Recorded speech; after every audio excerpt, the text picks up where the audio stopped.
I'd like to introduce you to Jai P. He's 17, he's in sixth year, he speaks pure Scottish.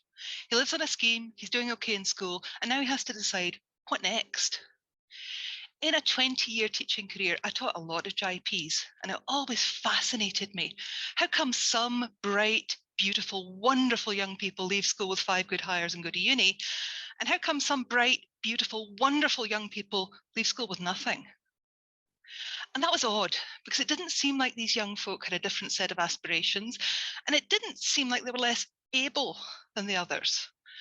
And after a while, it became pretty obvious that explanations that depended on some trait inside the young person just didn't work. And I wanted to know what's going on. So I quit my job and started my research.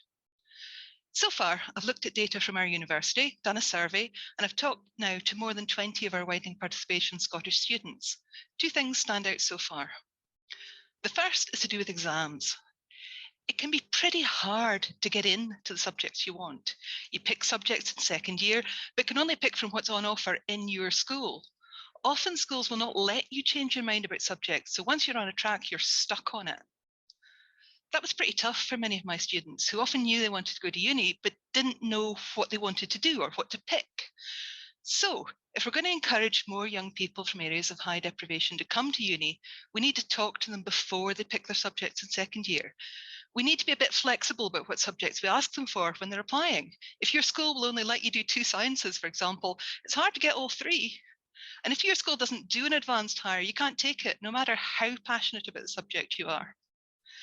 The second main thing I've noticed is the reason why kids from poor areas come to uni. We often assume they're doing it for social mobility, to get good jobs and to earn lots of money. But in fact, that seems to be no more true for kids from poor areas than for everybody else.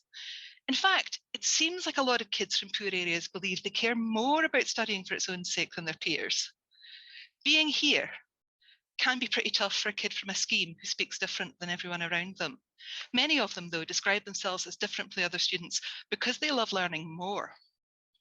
If that's true, if the idea of themselves as scholars is helping them to fit in and get on in uni, then we really need to stop telling them in sixth year, you need to get into uni for your career. Instead, we should be celebrating their passion, their determination, and their joy in learning right from the beginning of schooling.